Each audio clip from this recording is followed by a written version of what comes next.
Next on ABC 7's Good Morning El Paso Weekend, UTEP played a tough game against number 3 last night. We have the highlights. Also, crews were still on the scene early this morning trying to extinguish a warehouse fire that happened last night in Anthony, Texas. We have the latest information. And Las Cruces police have arrested the man responsible in a hit and run that injured 2 teenage girls. And in storm track weather, Dan. All right, well, it's definitely a cold start to the morning. Make sure you bundle up as you head out this morning.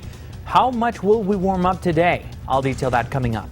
It's all the news you need to start your Saturday, December 20th, 2014. ABC 7's Good Morning El Paso Weekend starts now.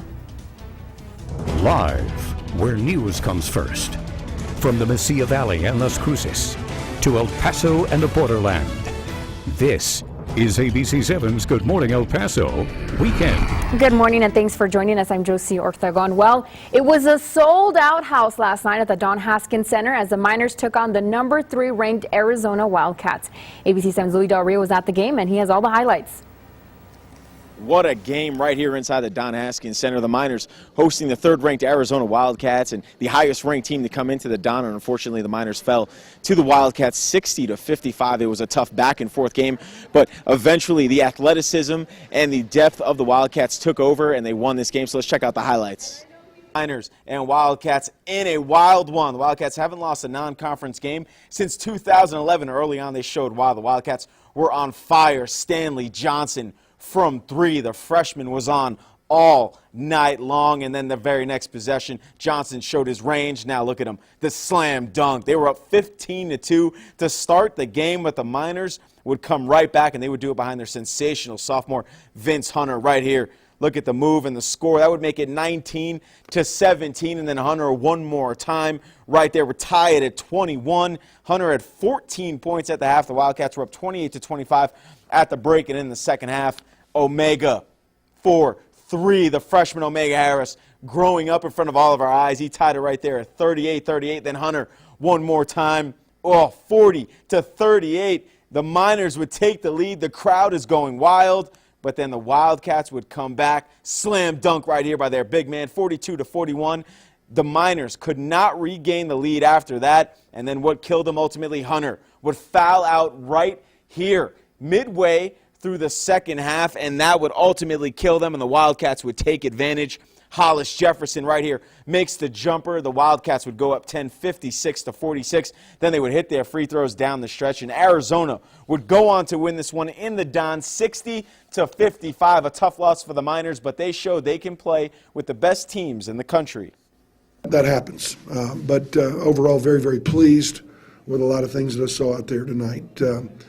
Will be tough to beat here if we play with that kind of effort on the defensive end, and I thought that Omega Harris really grew as a player here tonight in front of our eyes. He's going to be a great, great player before he leaves here. We're not in their conference. We're Conference USA, and we're non-ranked, and they're number 3 in the country. And for us to have a game like that back and forth and to play like that, that means a lot, and that boosted our confidence a lot. So now we just got to come out and win every game from now on, and then we'll probably see them again in the finals or something. There you have it, 60-55. The Wildcats pull off the win right here in the Don Haskins Center. They're now 12-0, and the Miners fall to 6-4. A great game, and no doubt the Miners showed the country that they can play with the best of the best. Now they have no time to worry about this loss. They have to turn around 48 hours and host Alcorn State right here in the Don Haskins Center on Sunday. So big, tough loss for the Miners, but they show that they can play with the best of the best. So again, the Wildcats come into Don Haskins Center and win 60-55. Reporting from the Don Haskins Center, Luis Del Rio, back to you guys in the studio. Thanks, Louis. Moving to storm track weather now. Let's get a look at your first forecast with storm tracker Dan Martinez. Dan, it's a little chilly out there. Oh yeah, most definitely a chilly start to the morning. Temperatures have been in the 20s so far. We'll take a look in just a second. I want to show you clouds and radar first and show you that we have clear skies overall. We are tracking some very light cloud coverage slowly moving into our vicinity right now over portions of Silver City and TRC. Here's a look at those temperatures. 32 degrees right now in El Paso, 33 in Las Cruces. Just about 45 minutes ago, we were about 28 degrees in El Paso and Las Cruces as well. Notice Alamogordo at 25 degrees and 32 for Ruidoso, 28 right now for Silver City. A look at our WeatherNet sites will show you 32 degrees exactly right now at KVIA, right on the freezing point. 29 degrees at the Tech 2O Center, feeling like 27. The top number is the actual air temperature. The bottom number is the wind chill factor. Here's a look at the day planner forecast for the day today. Again, it's going to be a chilly start to the morning, but it will be warming up, if you want to call it a warm up, to the 50s throughout the rest of the day. We'll take a look at your Christmas Eve and Christmas Day forecast and a look at the New Mexico Bowl forecast also. That's coming up in just a few minutes. Josie? Thanks, Dan. Turning now to the latest on the Sony hacks fiasco. North Korea says it's being framed by the U.S. as the culprit in the cyber attack at Sony Pictures. According to North Korea's state-run Central News Agency, they say, quote, whoever is going to frame our country for a crime should present concrete evidence. We will not conduct terror against innocent moviegoers. If America refuses our proposal of mutual investigation, continues to link us to this case, and talk about actions in response, they will be met with serious consequences, end quote. Sony Pictures canceled the release of the interview after the cyber attack. The company says it didn't yield to terrorist threats but pulled the film because movie theaters refused to show it. And here in the borderland, fire crews were busy battling a warehouse fire overnight in Anthony, Texas. The fire began just after 7 p.m. last night near Donovan and Rainbow Lake. This is video from our round-the-clock news crew yesterday, and you can see the bright flames and the thick plume of smoke billowing into the sky. Firefighters were still on the scene trying to extinguish the fire until at least 2 this morning. An Anthony police officer tells ABC7 the fire broke out at Brokers Logistics, a transportation company. No injuries were reported. The investigation is ongoing. And of course, we will keep you updated on any developing details on air and online at KVIA.com. And new this morning, El Paso police are asking for your help in locating a hit-and-run driver who struck a woman earlier this year. This incident happened just before 10 a.m. on February 3rd. Police say a 25-year-old woman was seriously injured walking her dog crossing the street of Red Sails and Terrell. That's on the east side of town. Police say she was seriously injured. Witnesses described the vehicle involved as an SUV that's either gray or dark brown. Anyone with information on the identity of the driver is asked to call Crime Stoppers. Their number is 566-8477. And the Las Cruces man accused of running over twin sisters, then driving away without offering any help, was arrested this week. Police charged 81-year-old Rodolfo Villegas with a slew of charges, including leaving the scene of an accident resulting in great bodily injury. Police tell our New Mexico Mobile Newsroom Annabelle and Alejandro Dorado, seen here, were walking home from school earlier this week. They were on the crosswalk as they tried to cross Picacho near Melendez Street. Several drivers stopped to let the girls pass, but witnesses say Villegas kept driving and hit the girls with his pickup. The mother of the twins tells ABC7 she hopes the state will make that street crossing safer for pedestrians. I'm happy that my girls both of them are alive, that God let me have them. Hopefully the city will be able to address that and look for better ways, more signs. I don't know, something. I mean, I am concerned, but right now at this point, my main concern are my daughters. Witnesses told police Villegas drove a couple hundred feet after striking the girls before briefly stopping. He allegedly walked back to where the girls lay on the ground before returning to his pickup and driving away. Villegas has since bonded out of the Doña Ana County Detention Center. One of the twins is still in critical condition. And new this morning, Las Cruces Public Schools has confirmed that the principal of Valley View Elementary School has resigned. Dr. Arsenio Romero officially announced his resignation, and Las Cruces Public School confirmed it yesterday. Romero has been with the district for 15 years. Assistant Principal Ricardo Rincon at Loma Heights Elementary will replace Romero. He's been with the district since 2003. In a statement sent to ABC7, Dr. Romero said, quote, I'm leaving with mixed feelings, happy about a new opportunity, but sad to be leaving such a great community where I have so many wonderful staff, students, and parents, end quote. Dr. Romero has been hired by the Roswell Independent School District as Executive Director of Turnaround and School Advancement.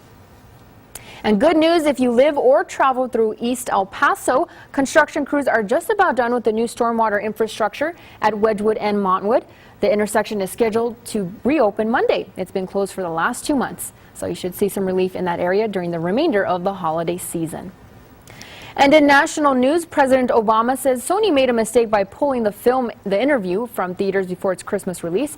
Yesterday, at the end of the year news conference, President Obama said Sony could do what it wants to do, but he said he wished Sony had spoken with him before deciding to pull the film over cyber attacks blamed on North Korea. Obama also discussed Cuba, Congress, and the Keystone Pipeline in his remarks. I wouldn't be surprised if they take, at any given time, actions that we think are a problem. And we will be in a position to respond to whatever actions they take, the same way we do with a whole range of countries around the world when they do things we think are wrong.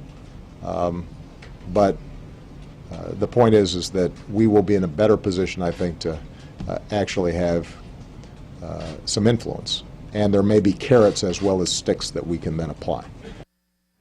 And moving on, the Pentagon will deploy more U.S. troops to Iraq. It comes only weeks after President Obama announced plans to double the U.S. troop count in the war-torn country to help the battle against ISIS. I do want to announce that this week, Secretary Hagel authorized up to 1,300 more U.S. troops to deploy to Iraq. Approximately 1,000 of them will be soldiers from the 3rd Brigade Combat Team, 82nd Airborne Division, based at Fort Bragg, North Carolina. They will begin to deploy to Iraq in late January, and their mission will be to train, advise, and assist Iraqi security forces.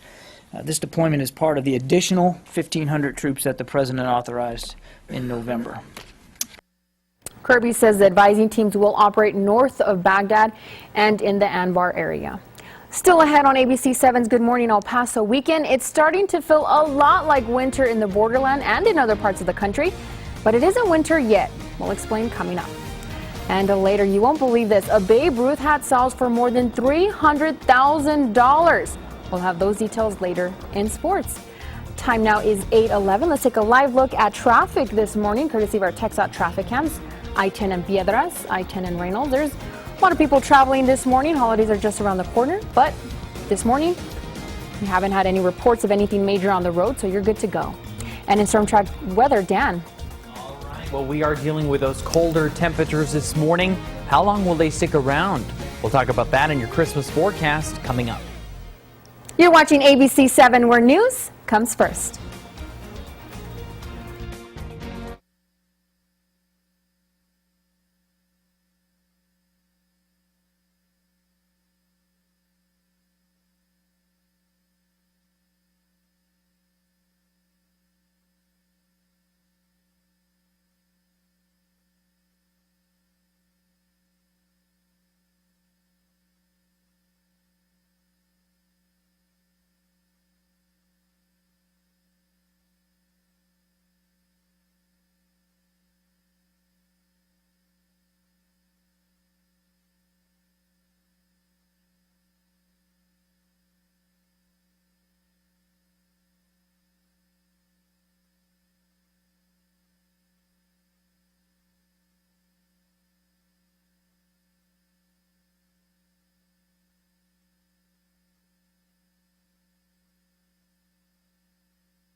Welcome back. Time now is